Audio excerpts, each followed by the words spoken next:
खासदार डॉक्टर शोभा बच्चाव यांच्या स्थानिक निधीतून गोवर्धन नगरात कॉन्क्रीट रस्ता कामाचा शुभारंभ. धुळे शहरातील चावरा हायस्कूल जवळ असलेल्या गोवर्धन नगरात आज शनी महाराज जयंतीचे औचित्य साधून शिवसेनेचे उपनेते शुभांगीताई पाटील यांच्या घराजवळ कॉन्क्रीट रस्ता कामाचा 10 लाख रुपये कामाचा भूमिपूजन या ठिकाणी करण्यात आले. गेल्या अनेक वर्षापासून या ठिकाणी रस्त्याची दुरावस्था झाल्याने वारंवार या ठिकाणी पावसाळ्यात नागरिकांना त्रास होत होता. सदर बाब लक्षात घेता या ठिकाणी शिवसेनेच्या उपनेत्या शुभांगीताई पाटील यांना स्थानिक नागरिकांनी या ठिकाणी रस्ता तयार करून मिळावा यासाठी खासदार डॉक्टर शोभा बच्चाव यांच्याकडे मागणी केली. त्याला प्रतिसाद देत खासदार डॉक्टर शोभाताई बच्चाव यांनी 10 लाख रुपये या ठिकाणी निधी उपलब्ध करून दिला. त्याचा शुभारंभ आज दिनांक 16 मे 2026 रोजी सकाळी 10 वाजता शुभारंभ करण्यात आला. तर या अगोदर देखील या परिसरात सार्वजनिक मोकळ्या जागेत या ठिकाणी कूपनलिका उपलब्ध करून दिली असल्याचे समजते. तर येत्या काळात देखील सभा मंडप देखील उभारण्यात येईल असे उद्घाटन प्रसंगी खासदार डॉक्टर शोभा बच्चाव यांनी आश्वासित केले. तर या ठिकाणी कार्यक्रमाप्रसंगी खासदार डॉक्टर शोभा बच्चाव, डॉक्टर दिनेश बच्चाव, शिवसेनेच्या नेत्या शुभांगीताई पाटील, दिशा समिती सदस्य सुनील शिंदे, विवेक सुरेशी, स्वी सहाय्यक निलेश काटे, आवेश खान, कपूरचंद बाविस्कर, प्रवीण बाविस्कर, प्रभाकर सिंपी, चंद्रशेखर खैरनार, भोजराज अमृतकर, महेंद्र देवरे, रावसाहेब भामरे, पंकज पाटील, महेंद्र गद्रे, सागर पवार, अशोक बाविस्कर, सोनाली बाविस्कर, निशा चौधरी, दीपाली सोनवणे, सुनीता लांडगे, सुरेखा साळुंके, जागृती पवार आदी सर्व स्थानिक नागरिक या ठिकाणी मोठ्या संख्येने उपस्थित होते.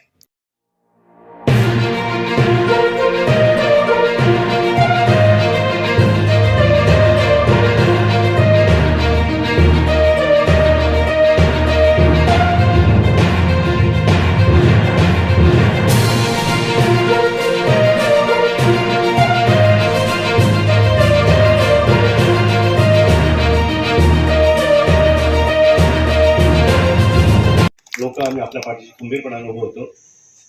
काही आमची उभाठामध्ये जरी असली तरी ती सुद्धा आपण आघाडी सरकारमध्ये असल्याने आम्ही सातत्याने आपल्या पाठीशी आहोत.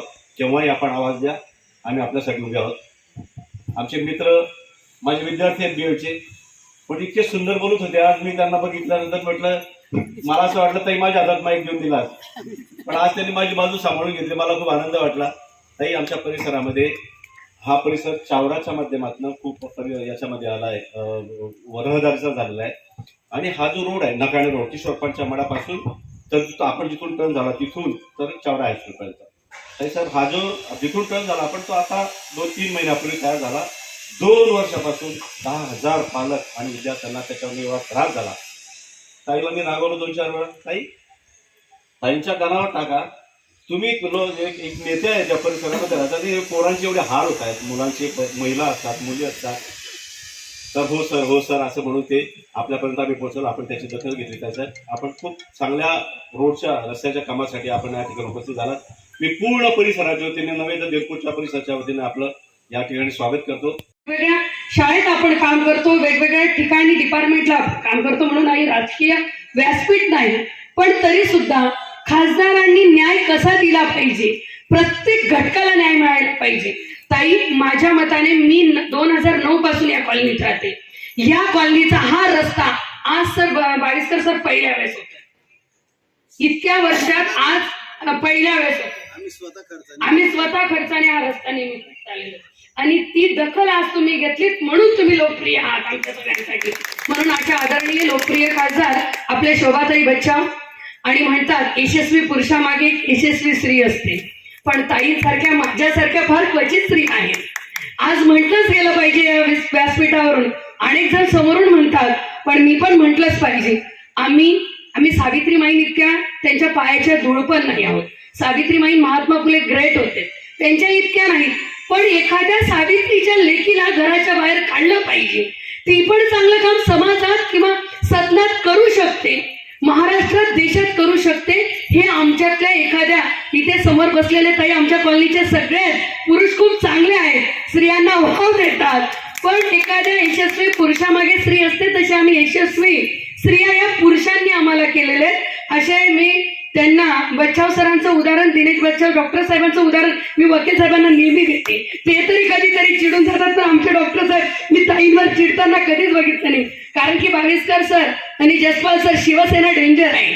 आम्ही त्यांच्या बरोबर होतो, म्हणून आम्हाला जर तितकं वेगळं झालं, आमचे उद्धव साहेब येत असले आणि थोडंसं सुद्धा आम्ही ते पूर्ण खोलावर जाणार नाही. सर डॉक्टर साहेब थोडंसं जरी स्टेज इकडे तिकडे झालं तरी आमचा पारा चढतो. आणि आमचे शिवसेनेचं सगळं त्यांनी ऐकून पण घेतलं त्यावेळेला ताईंच्या निवडणुकीत. असे आदरणीय डॉक्टर साहेब दिनेश बच्चाव सर. आणि मी त्यांना तेच माझ्याकडे येताना मी शिंदे सरांना म्हटली, दादासाहेब बहिणीकडे यायचं होतं तर नाश्ता करून यायला पाहिजे होता, पण तिकडे त्यांनीच नाश्ता नेला, म्हणून काही मी नाश्ता पण केला नाही. असे आमचे शिंदे सर. आमचे सरांचं चिंचोले सर तर नेहमी, म्हणजे काल रात्री सुद्धा त्यांनी पुढाकार घेतला, सगळ्या कॉलनीत फिरून आले की आपण कार्यक्रम करायचा आहे. असे नाही, फक्त एकच मागणी आता पुन्हा एकदा करेल, त्याच्यानंतर मागणार नाही. की कारण की ताई विषय असा आहे, काल बाकड्यांचं सांगितलं, मी म्हटले ताईंकडे जाऊ नका, मीच बाकडे करून देते, बाकडे मीच करून देणार आहे. पण ताई विषय असा आहे, ही पूर्ण ओपन प्लेस आहे, सगळ्यात मोठी या एरियाची सगळ्यात मोठी ओपन प्लेस आहे. पण या ओपन प्लेसला आम्ही आमच्या परीने बांधणार आहोत. पण आम्हाला त्या मंदिराच्या समोर जर सभा मंडप करून दिला तर तुमचे आम्ही कायम ऋणात आणि आभारी आहोत. सर्वांना आज सगळ्यात मोठी शनी अमावस्या आहे. अतिशय चांगला दिवस आहे. मी आपल्या सर्वांना शुभेच्छा देते. आणि आज आपल्या परिसरामध्ये आपल्या सगळ्यांच्या भगिनी शिवसेनेच्या उपनेत्या शुभांगीताई पाटील यांनी खरं तर 1 वर्षापूर्वीच आपल्या रस्त्याचं काम सांगितलं होतं, परंतु सर्व प्रशासकीय मान्यता मिळत उशीर झालेला आहे. बऱ्याच वेळा त्या रागवल्या देखील, परंतु त्याचा पाठपुरावा सातत्याने आपण करत होतो आणि हा रस्ता मंजूर झालेला आहे. आणि अतिशय चांगल्या पद्धतीने पावसाळ्यापूर्वी हे जे रस्त्याचं काम आहे हे निश्चितपणे पूर्ण होईल असं मी आपल्याला विश्वास देते. मागणी या ठिकाणी केलेली आहे.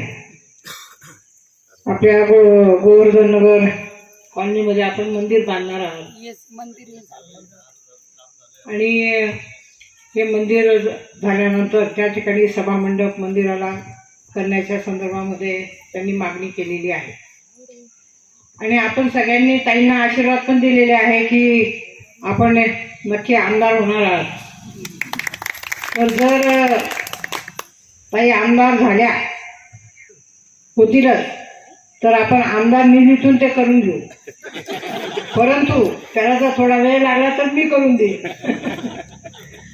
म्हणजे सभामंडप होईल या बाबतीत निश्चिंत राहावं असं मी या ठिकाणी सांगते. ताई चांगलं आहे आणि त्यांचं वक्तृत्व खूप चांगलं आहे. त्याचप्रमाणे आपले शिवसेनेचे नेते उद्धवजी ठाकरे साहेब, त्यांचं देखील त्यांच्यावरती विशेष असं लक्ष आहे. आणि निश्चितपणे मतदारसंघ त्यांचा खूप मोठा आहे, 5 जिल्ह्यांचा, म्हणजे संपूर्ण उत्तर महाराष्ट्र. आणि आपण प्रचाराला निघाल्यानंतर आपण सरळ रस्त्याने जात असतो, सगळ्यांना सांगत असतो, परंतु त्यांचं तसं नसतं. हे जे काही ठिकठिकाणी जे मतदार त्यांचे शिक्षक आहेत पदवीधर, आणि हा पदवीधर मतदारसंघातून त्यांना निवडून यायचं आहे. त्याच्यामुळे येणाऱ्या काळामध्ये त्यांना तिकीट तर 100% मिळणारच आहे. परंतु माझी एकच विनंती राहील की महाविकास आघाडीचं तिकीट आपण घ्या, नाही तर मग ते काय होईल की काँग्रेसचा वेगळा आणि शिवसेनेचं वेगळं, मग ते बंधनं येऊन जातात. तर सगळेजण निश्चितपणे आशीर्वाद सगळ्यांचा आपल्याला यापूर्वी पण होता आणि अजूनही आहे. आपण निश्चित एक दिवस या पदवीधर मतदारसंघातून आमदार व्हाल अशी मला या ठिकाणी खात्री आहे. वलवाडी परिसर जो आहे तर हा खूप मोठा परिसर आहे. निवडून आल्यानंतर पहिल्याच गणेशोत्सवामध्ये मला एका ठिकाणी आरतीला बोलवलं आणि त्यावेळी मला काहीच कल्पना नव्हती. मी म्हटलं चला आपल्याला आरतीला बोलवले, धार्मिक काम आहे, आपण गेलं पाहिजे. पण जिथे मला आरतीला बोलवलं होतं त्या ठिकाणी पाऊस येऊन गेलेला होता आणि तिथपर्यंत जायला आम्हाला म्हणजे गाडी पण जात नव्हती आणि जायला पायी सुद्धा आम्हाला त्रास झाला. तर तिथल्या परिसरातील मंडळाच्या सगळ्यांनी सांगितलं की यासाठीच काही तुम्हाला आरतीला बोलवलेलं आहे की तुम्ही स्वतः अनुभव घ्या आणि हा रस्ता आम्हाला करून द्या. तर त्यानंतर तो रस्ता प्रथम म्हणजे पहिलंच काम खासदार निधीतून मी ते रस्त्याचं त्यांचं करून दिलं. आणि मग त्याच्यानंतर वलवाडीतलेच बरेच मागण्या आल्या की आम्हाला रस्त्यांच्या जास्त आल्या. तर जास्तीत जास्त जे काम आहे ते वलवाडीत झालेलं आहे एवढंच मला सांगावंसं वाटतं. आणि संपूर्ण धुळ्यामध्ये ठिकठिकाणी रस्ते असतील, सभामंडप असेल, सामाजिक सभागृह असेल, अशी कामं आपण त्या ठिकाणी केली, काही पूर्ण झाली. त्यानंतर आंबेडकर पुतळ्याचं सुशोभीकरण असेल आणि जे काही केंद्राचे प्रोजेक्ट आहेत विशेषतः नॅशनल हायवेचे, तर गडकरी साहेबांना मी जेवढे पत्र दिले तर तेवढे त्यांनी त्या कामं मंजूर केले आणि चालू पण आहेत. ठिकठिकाणी साईड रोड्स असतील, सर्व्हिस रोड असतील, काही ठिकाणी उड्डाणपूल आहेत, अंडरपास आहेत. तर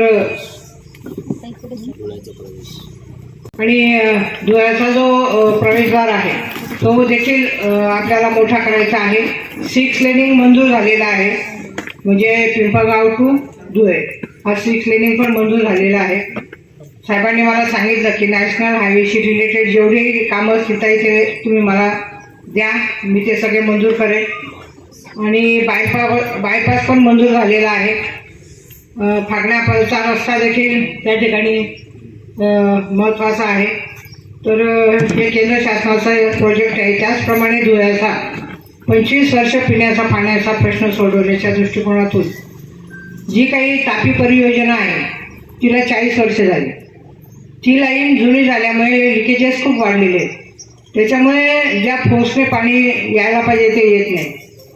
तर नवीन पाईपलाईन करण्याच्या दृष्टिकोनातून केंद्र शासन आणि राज्य शासनाकडे ते प्रयत्न सुरू आहेत. कालच त्या संदर्भात मीटिंग पण झाली.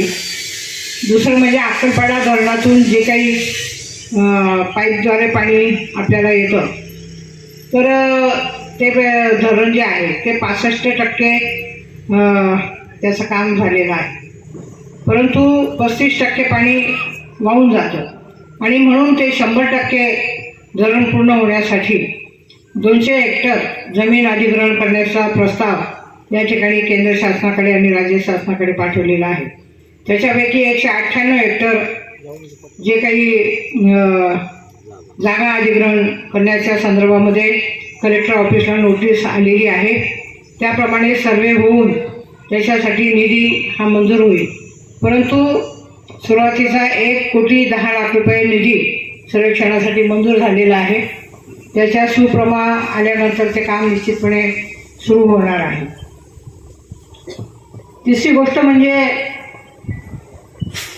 सगळ्यात महत्त्वाचं ॲज अ डॉक्टर आपण धुळ्यासाठी आयुष हॉस्पिटल मंजूर करून घेतलेलं आहे. आणि या बजेटमध्ये केंद्राच्या बजेटमध्ये 15 कोटी रुपये आर्थिक तरतूद झालेली आहे.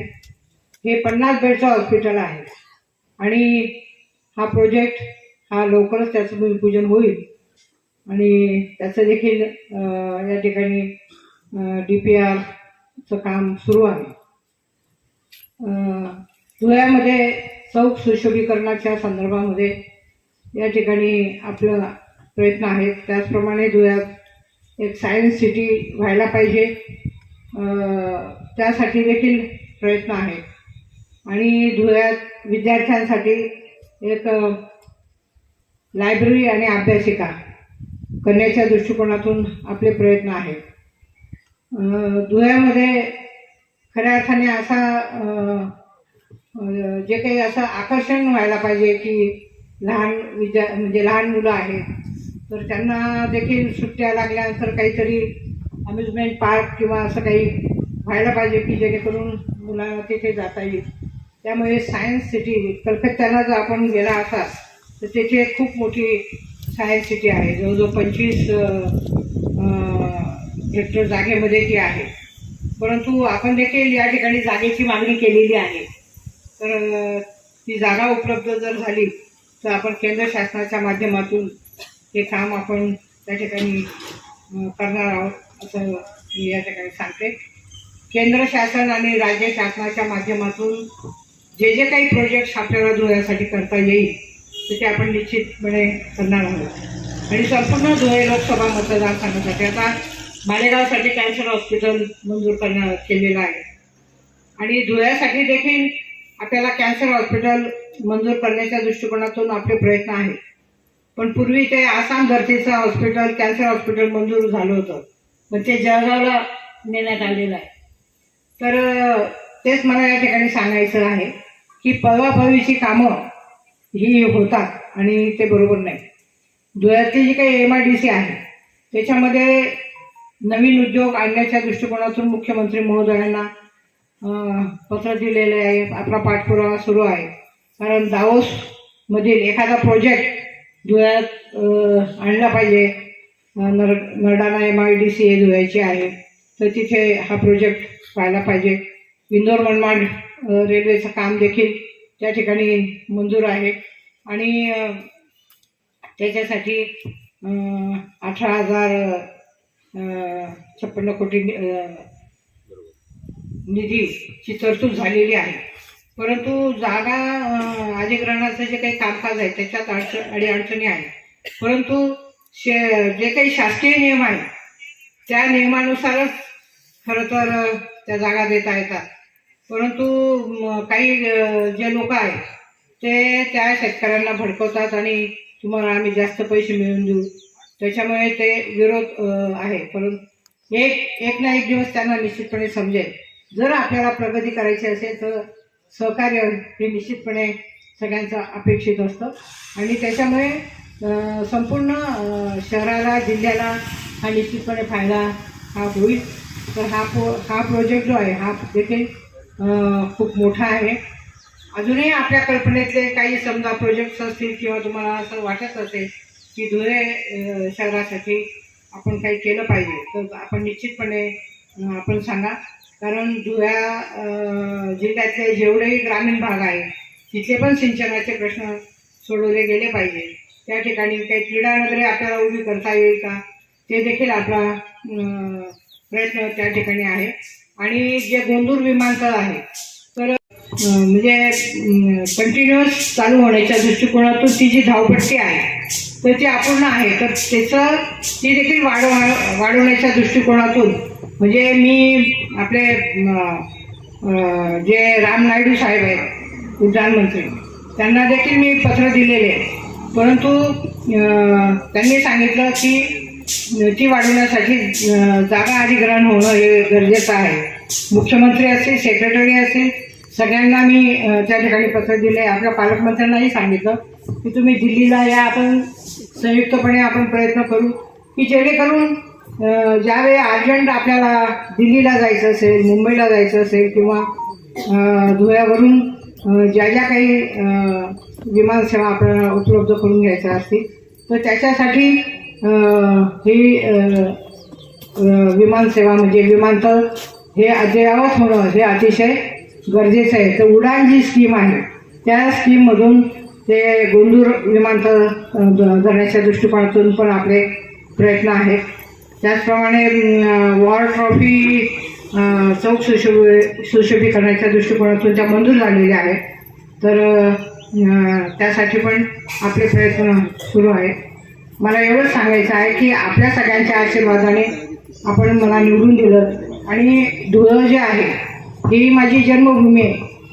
कारण वडिलांची बदली धुळ्यात होती, आजोबा इथे जैन कॉलेज प्लॉट नंबर 30मध्ये होते, ठाण्याला मी 7वीला होती, 1ली ते 3री शिक्षण माझं धुळ्यात झालेलं आहे. आणि सुदैवाने आपण सगळ्यांनी आशीर्वाद दिले, मला निवडून दिलं. तर माझ्या जन्मभूमीसाठी आपल्याला काही करता येईल हा आनंद मला या ठिकाणी निश्चितपणे आहे. आणि ते निश्चित